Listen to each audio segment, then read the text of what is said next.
네, 오늘 우리 기도의 삶 14번째 시간입니다. 교회는 기도하는 집이라고 하는 제목으로 여러분들과 말씀을 나누고자 합니다. 지난 시간에는 우리가 무엇에 대해서 살펴보았죠? 토요일 날 새벽에 살펴본 것은 기도의 파트너라고 하는 제목으로 살펴봤습니다. 기도는 혼자 하는 거 아닙니다.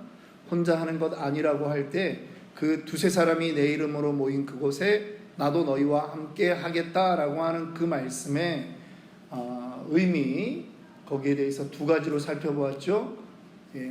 첫째는 파트너로 정말 함께 위해서 기도하는 것. 그런데 두 번째는 구약에서는 항상 두 사람이라는 이 단어가 나오면은 증인의 숫자예요. 예수님을 잡아 죽이려고 할 때도 그들이 거짓 증인을 세우는 거예요. 한 명으로는 안 됩니다. 한 명으로는 안 돼요. 그래서 여러분들에게 나눴던 말씀은 여러분들의 기도 제목을 가지고 함께 기도할 때 두세 사람이 모인 그곳에 주님도 함께 하실 뿐만 아니라 함께 나누었던 그 기도의 제목들이 여러분들의 그 기도 파트너들에게는 그 사람들이 기도 응답의 증인이 되어준다라고 하는 말씀을 드렸습니다. 그리고 아울러서 여러분들께서 가정에서 기도하는 그러한 가정들이 되기를 바란다라고 하는 말씀으로 마무리를 했어요. 왜 가정에서 기도해야 되는가? 자녀들이 그 기도의 응답들을 목격하고 자녀들이 그 증인이 되어야 돼요. 부모님들의 삶을 여러분들 교회에서 보여주려고 하면 안 돼요.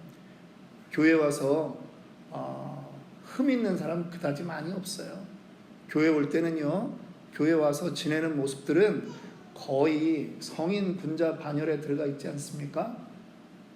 여러분들이 가장 여러분들의 모습이 풀어지는 곳은 어디예요? 가정이잖아요. 그런데 그 가정을 기도의 자리로 바꿔라.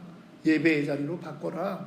그럴 때 여러분들의 자녀들이 부모의 기도를 듣고 부모의 기도하는 모습을 보며 자란다라고 하는 것입니다. 오늘 우리 기도의 삶 14번째 교회는 기도하는 집이라고 하는 제목으로 말씀을 드리는데요. 이 1세기 때 초대교회 교인들은 열심히 모여서 기도하던 사람들이었습니다. 요한복음 17장은 우리가 다른 별명이 있어요. 예수님의 기도라 하는 별명이 있습니다. 요한복음 17장 전체가 예수님의 기도인데요. 예수님은 이 제자들이 함께 연합되어 있는 것을 거듭 강조했던 것이죠. 우리 한번 이 17장 우리 오늘 본문으로 읽었던 21절부터 23절의 내용을 한번 여러분들 보시면서 우리 질문에 한번 답을 해보셨으면 좋겠습니다. 예수님은 제자들을 위해서 무엇을 기도하셨죠? 우리 21절에 뭐가 나옵니까? 내가 아버지 안에 있는 것 같이 그들도 다 하나가 되어, 먼저는 그들 제자들도 하나가 되라는 거예요. 제자들이 하나가 될 뿐 아니라 제자들이 우리 안에 있게 하사 하나님 안에 있는 거예요. 자, 23절 봅니다. 예수님은 제자들이 누구처럼 연합하기를 원하셨을까요? 성부 하나님과 성자 예수님이 연합되어 있는 것처럼 예수님은 제자들도 하나님과 하나가 되기를 간절히 원하셨던 거예요. 세 번째 질문해 봅니다. 예수님께서 제자들이 하나가 되기를 원하신 이유는 무엇일까요?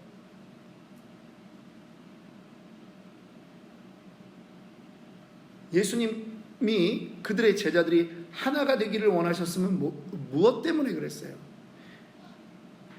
그들의 연합이 교회 안에서 일어날 때 주변의 사람들이 하나님께서 예수님을 보내셨음을 정말 알고 믿게 된다라고 하는 거예요. 세상으로 아버지께서 나를 보내신 것을 믿게 하옵소서. 여러분, 미국에 와서 여러분들 시간 동안 전도를 몇 명 했습니까? 한 명 하신 분 손 한번 들어주세요.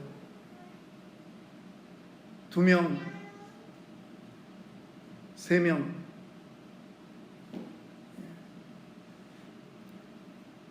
우리 주변에 너무나 우리는 예수 안 믿는 사람이 별로 없죠. 그래서 제가 계속 말씀드리는 거예요. 이제는 우린 놀아도 다민족을 향해서 가야 된다. 한국 사람만 찾다가는 큰일 난다. 근데 세상 사람들 앞에 우리가 중요한 우리의 모습이 있다는 거예요. 우리의 스탠스를 지켜야 되는 게 뭐냐면 우리가 하나 되어야 된다라고 하는 거예요. 여러분, 교회에 전도가 안 되는 많은 이유들 중에 왜 안 된다고 생각하십니까? 사람들이 뭘 요구를 합니까? 사실은요, 한 통계를 보았는데 한국의 그 사회 자선 사업, 예를 들면 태안 앞바다에 유조선이 좌초되면서 기름이 다 쏟아져 나갔어요. 그럴 때 거기 나가서 정말 그 걸레를 가지고 바위돌 하나하나를 다 닦은 사람들의 70% 이상이 어느 조직이냐 말이에요. 다 교회예요. 여러분, 사회복지단체에 교회가 하는 일, 교회가 예산을 쓰는 일은 얼마나 많은지 몰라요. 그런데 사람들이 교회를 욕하는 거예요. 왜 그렇을까요? 교회에 분열과 분쟁이 그들에게 빌미를 주는 거예요. 지금 예수님이 제자들에게 하나 되라. 그 이유는 세상으로 아버지께서 나를 보내신 것을 믿게 하는, 예수를 세상 사람들이 믿게 하는 방법이 뭐다? 교회가 하나 되는 것이다. 믿으십니까? 제가 우리 교회에 개척을 하면서 몇 분 없을 때도 늘 하던 말이 있어요. 우리 교회는 큰 소리 나면 안 된다. 영혼은 구원하지 못할 망정 있는 영혼 쫓아낸다. 특별히 다음 세대를 교회를 떠나게 만드는 것이 어른들이 소리 지르는 거예요. 어른들이 화내고 싸우는 거예요. 제가 우리 지난번에 재직회를 했잖아요. 재직회 할 때 제가 어느 교회가 재직회 할 때 아이들을 옆에 다 데리고 들어와서 재직회를 참관을 시킵니까? 재직은 사실은 청년들도 아니고 다들 교회의 직분을 맡은 집사님들 이상이죠. 그런데 제가 우리 교회에 어린이들과 유스, 청년들 전부 다 옵저버로 참여해라. 이 아이들이 다른 데 가서 이런 회의하는 거를 제대로 볼 기회도 없고요. 아름다운 얘기들이 서로 오고 가고 미래의 비전을 이야기하는 거를 볼 일도 별로 없어요. 교회에서 봐야 되고 교회에서 교육받아야 돼요.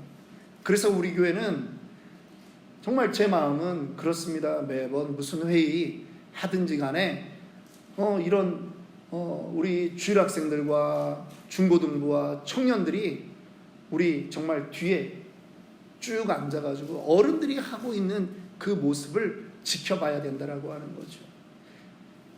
이 아이들의 눈이 교회에 대한 꿈을 꾸게 되는 거거든요. 그 모습이 사실 아름다우면 여러분, 그게 세상 사람들이 예수 믿을 수 있는 근거가 된다라고 하는 것입니다. 자, 마태복음 18장 19절부터 20절 한번 읽어보도록 하겠습니다. 함께 읽습니다. 시작. 진실로 다시 너희에게 이르노니 너희 중에 두 사람이 땅에서 합심하여 무엇이든지 구하면 하늘에 계신 내 아버지께서 그들을 위하여 이루게 하시리라. 두세 사람이 내 이름으로 모인 곳에는 나도 그들 중에 있느니라. 주님은 그래서 성도의 연합을 강조하시는 거예요. 성도의 연합을 주님이 꿈꿨다라고 하는 것입니다. 교회가 하나 되고 교회가 합심해서 기도하기를 원하셨던 거예요. 이것이 초대교회에서 그대로 일어났습니다. 초대교회는요, 합심 기도하는 그러한 교회였습니다. 여러분들 사도행전 1장 14절 혹시 올라가 있나요? 사도행전 1장 14절 한번 봅시다. 한 세 군데만 말씀 좀 살펴볼 텐데요. 1장 14절 다 같이 한번 읽읍시다. 여자들과 예수의 어머니 마리아와 예수의 아우들과 더불어 마음을 같이하여 오로지 기도에 힘쓰더라. 모여서 소그룹들이 모여서 기도하는 거예요. 사도행전 2장 42절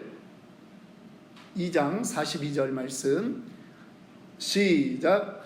그들이 사도의 가르침을 받아 서로 교제하고 떡을 떼며 오로지 기도하기를 힘쓰니라. 이게 지금 1세기 예수님 부활 승천하신 다음에 얼마 안 돼서 교인들의 모습이었어요.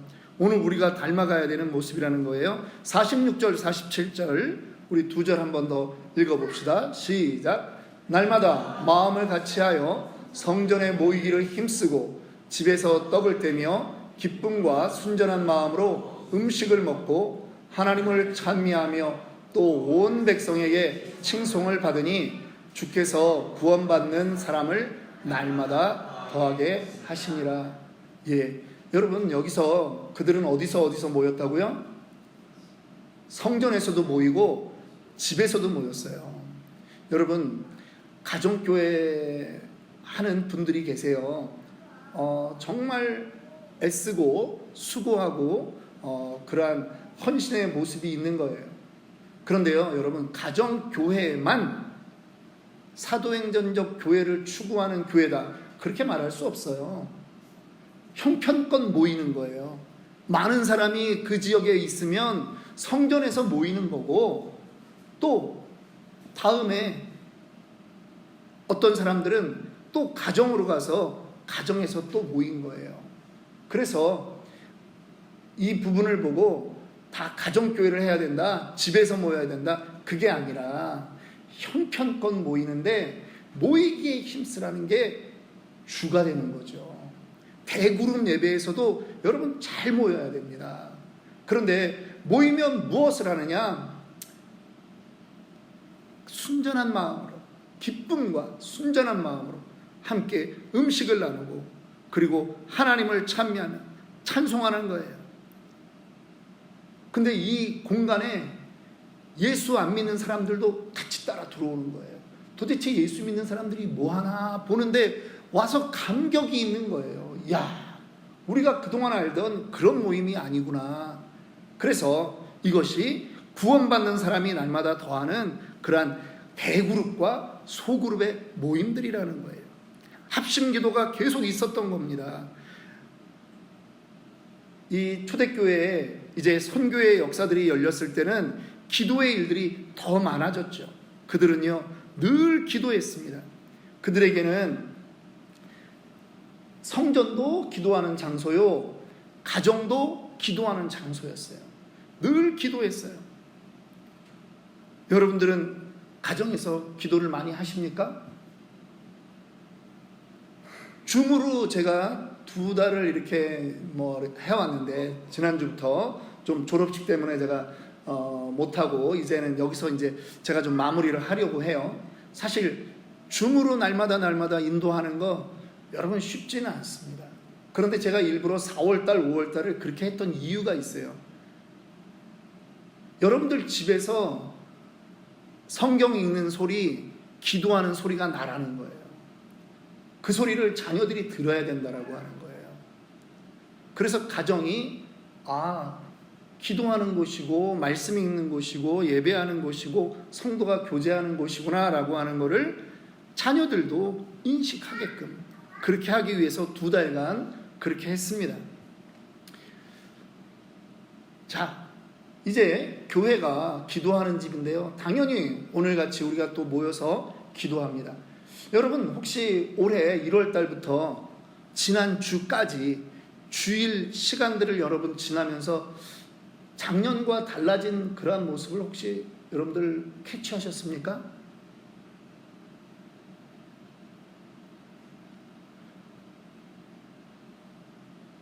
올해는 제가 아주 의도적으로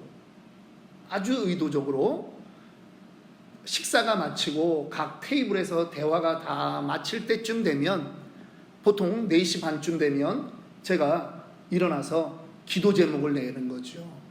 혹시 누가 아프면 아픈 분을 위해서 기도 제목을 내고, 누가 선교를 가면 선교 가는 팀을 위해서 기도 제목 내고, 또 자녀를 기도해야 될 일이 있다면 또 자녀를 세워서 기도하는 거예요. 심지어는 방문하셨다가 들어가시는 어르신들이 계셔도 기도하는 거예요. 제가 의도적으로 그렇게 하는 거예요. 왜? 교회는 기도가 식으면 그 교회는 죽습니다. 감히 이렇게 말할 수 있어요. 여러분들 조용히 기도하지 마세요.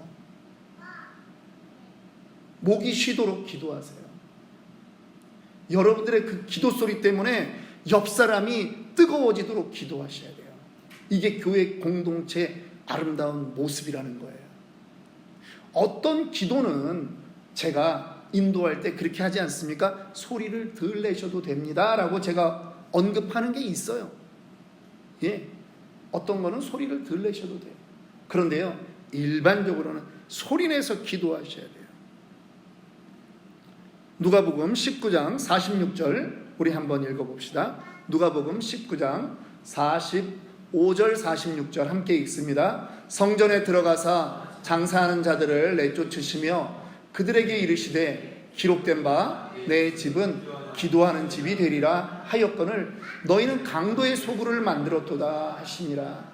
저는 주일날 여러분들 테이블의 대화에 저는 대단히 관심이 많습니다. 부득이하게 제가 남자 테이블에만 있어요. 그런데 저는 여성 테이블에도 관심이 많아요. 그런데 그 대화가 어찌 되었던 간에 저는 혹여라도 그 대화 속에서 누군가 마음이 불편할 수도 있는 대화가 만약에 있었다면 기도로 씻김 받기를 원하는 거예요. 기도로 씻어야 돼요. 그래서 교회의 모임은 침묵계가 아니에요. 교회는요, 기도로 모이고 기도로 맞춰야 되는 거예요.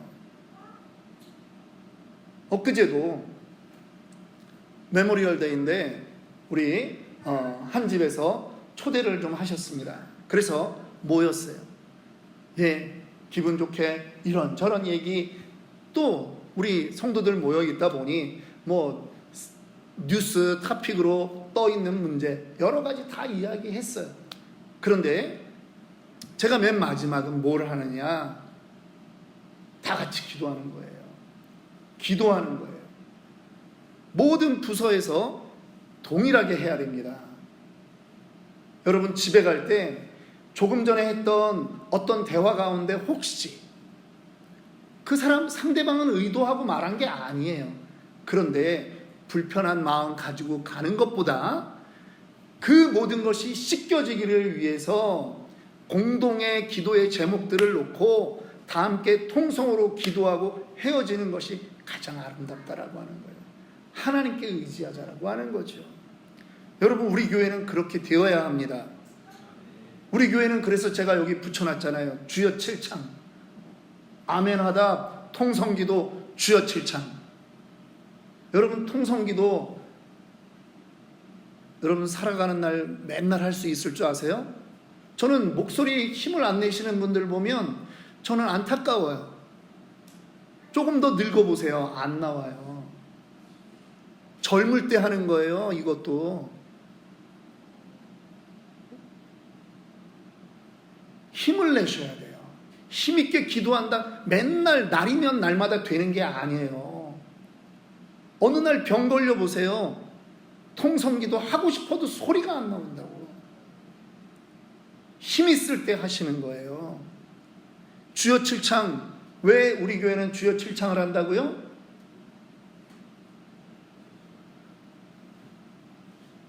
하나님의 그 역사하심을 바라기 때문에. 주여 삼창은 어디서 했어요? 다니엘서 9장에서 나오잖아요. 주여 들으소서, 주여 용서하소서, 주여 들으시고 행하소서, 그렇게 나오잖아요. 그래서 아마 한국교회에서 주여 삼창을 했던 것 같은데 주여 칠창은 근거가 없잖아요. 주여 칠창은 성경 구절은 없지만 엘리야가 갈멜산 꼭대기에서 3년 반 동안 비가 내리지 않는 그 땅을 품고 기도했을 때 7번 기도하자 저 지중해 쪽에 손바닥만한 구름이 떴다라고 하는 것 아닙니까? 기적의 사인이에요. 두 번째, 엘리사가 나아만 장군에게 말하잖아요. 문둥병을 고치는데 요단강에 들어가서 7번 씻어라, 들어갔다 나와라. 근데 순종했더니 나았잖아요. 기적이 일어나는 숫자가 7인데 이 7은 횟수로 7이 아니라 완전수라는 거죠. 그 응답을 받을 때까지 내가 이 기도의 자리를 지키겠습니다. 그 응답을 받을 때까지 내가 이 제목을 내려놓지 않겠습니다라고 하는 거죠. 그래서 우리 교회가 주여 칠창하라는 거예요. 믿으십니까? 하시면서도 이제 아셔야 되니까 제가 반복을 하는 거예요. 여러분, 우리 교회 오늘도 기도할 때 수요일도 이제는 반복하려고 해요. 태신자 이름들을 올리고 기도하려고 해요. 태신자들의 이름들을 더 좀 받았어요. 그래서 더 올려놨어요. 그런데 우리가 지금 이거를 몇 년 하고 있다? 교회 개척하고 나서 얼마 안 돼서부터 시작한 거예요. 5년을 하고 있는 거예요. 그런데 그 중에 어떤 사람은 정말 하나님의 은혜가 임한 사람들이 있다. 우리는 여전히 실망하지 않고 그 다른 사람들의 이름을 불러나가야 되는 거죠. 여러분, 모든 부서가요, 기도로 시작하고 기도로 마쳐야 돼요. 여러분들의 하루가 기도로 시작하고 기도로 마쳐야 돼요. 그럴 때 여러분의 인생과 여러분의 가정과 여러분의 교회가 기도하는 집이 되는 줄 믿습니다. 특별히 교회를 위해서 기도할 때 여러분, 우리는 다양한 제목들을 가지고 기도해야 돼요.